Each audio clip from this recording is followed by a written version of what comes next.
Juste un mot pour vous rappeler, les diapos sont en anglais, mais je parlerai en français, que la maladie veineuse chronique, en fait, est très mal connue. Elle est très mal connue et donc on a beaucoup de progrès à faire, notamment dans la physiopathogénie.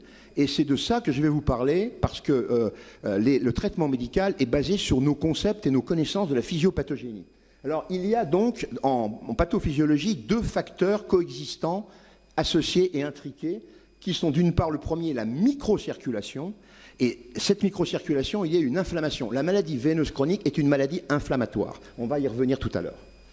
Évidemment, pour lutter contre cette inflammation, on a des très bonnes drogues, dont évidemment le MPFF, le Daflon 500. Et puis, il y a un autre phénomène coexistant, qui est intriqué avec le précédent, qui est la macrocirculation. Ceci est basé sur une hypertension chronique soutenue qui donne une augmentation de la pression transmurale de la veine. En général, c'est lié au reflux, mais pas toujours. Très souvent, c'est lié à un reflux.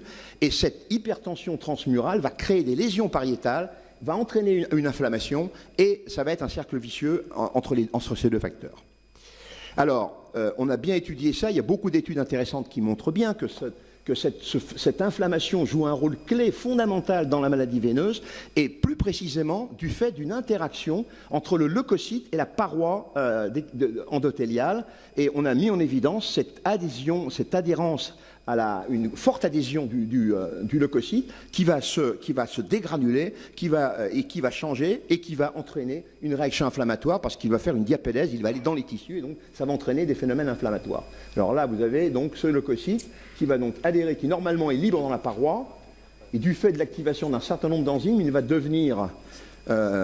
coller à la paroi et il va donner un processus inflammatoire. Donc on voit les leucocytes qui commencent à adhérer. Je n'ai pas vérifié la durée de mon film, on va pas voilà. Vous voyez, donc ce leucocyte-là qui est tout à fait normal, après cette activation, va commencer à adhérer.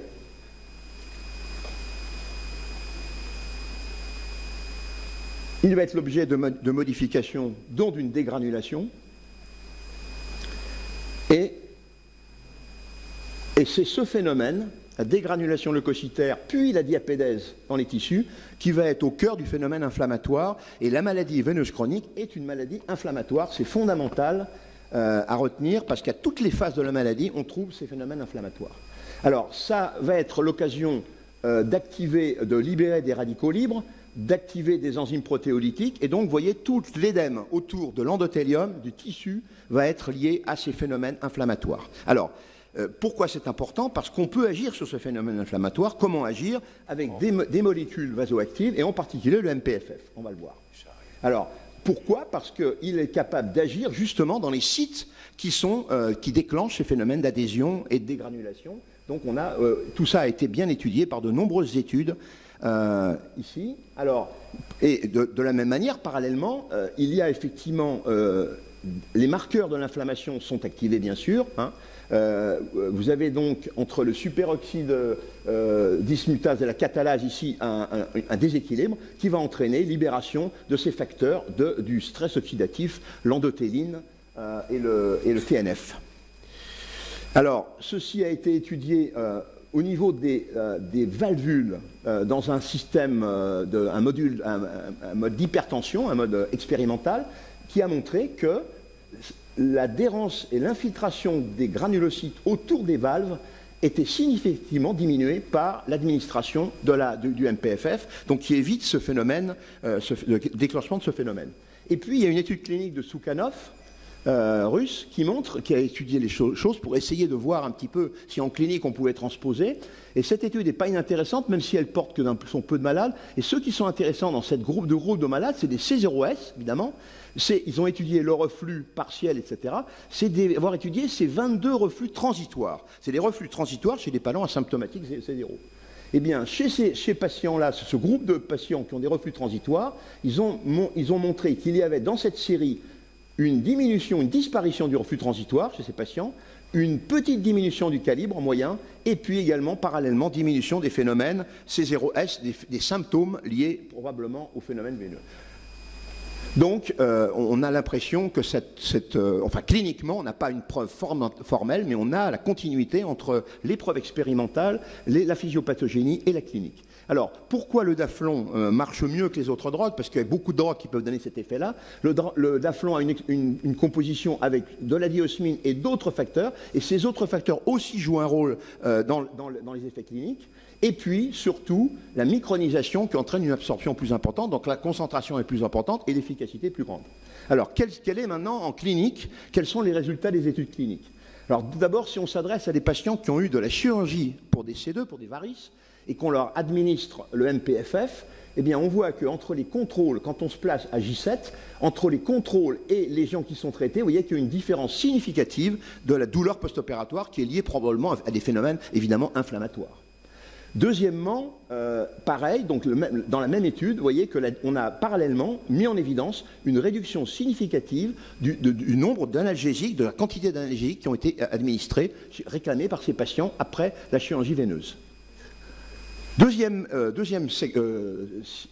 chose, en sclérothérapie aussi, on peut associer, c'est mon ami Vincent Crébassa qui a fait une étude montrant qu'il y avait une diminution significative des phénomènes cutanés secondaires à la sclérothérapie, et ceci étant lié à l'observance de la prise du MPFF. Donc, on peut penser, là encore, que ce sont des phénomènes inflammatoires et que, évidemment, le MPFF peut marcher car c'est un anti-inflammatoire à l'échelon leucocytaire et endothélial.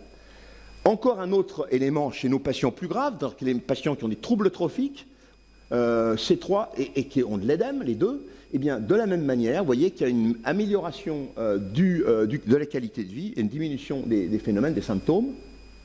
Et puis, pour finir, évidemment, chez tous les patients, aussi bien de C2 à C6, les symptômes et en particulier la douleur ont été, donc les symptômes marchent vraiment, sont très très sensibles, ils sont très probablement liés à des phénomènes inflammatoires, à la microcirculation, pas uniquement au reflux, et donc aussi bien chez les patients C2 que les patients C6, mais évidemment beaucoup plus en cas de lésions sévères.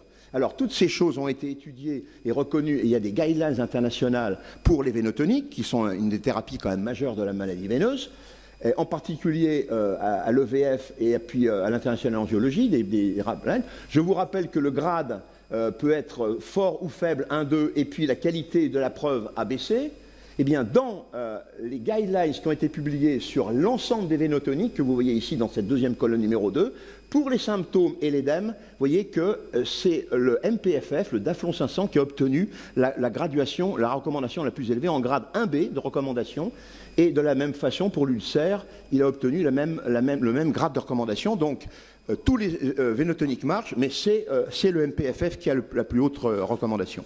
Alors, vous voyez ici, donc, de la même manière, pour l'UIA, l'UIP, dans tous les grands congrès, il y a eu des choses. Alors, au niveau pratique, donc, pour toutes les vénoactives drogues, c'est la même chose, mais en ce qui concerne tous les symptômes, l'édème et les phénomènes liés à l'inflammation, ces drogues marchent très bien. Alors, vous avez beaucoup d'études qui ont été faites, qui confirment et qui donnent ce que je vous ai raconté. En conclusion, l'inflammation, il faut qu'on garde présent à l'esprit que c'est un phénomène majeur dans la maladie veineuse et qu'il est évidemment lié fortement aux symptômes et aux signes de la maladie, clairement. D'ailleurs, le fait de diminuer l'inflammation diminue tous ces signes. Deuxièmement, n'oublions pas que la maladie veineuse chronique est une maladie chronique, c'est-à-dire qu'elle est continue, elle est liée aussi aux facteurs de risque, elle est très fréquente, elle est mal diagnostiquée et mal traitée, donc il faut y penser plus souvent au début. Évidemment, quand on traite au début, c'est mieux de traiter au début, et donc les drogues vénoactives, et surtout dans les pays chauds, sont quand même très intéressantes. Et ma dernière conclusion, ce sera de dire qu'il faut faire attention, il faut plus souvent penser au diagnostic, il faut faire et traiter les patients, et évidemment, plus on commence tôt, mieux c'est. On ne doit pas attendre les complications graves, comme souvent c'est vu au niveau de la pratique générale la plupart du temps. Merci de votre attention.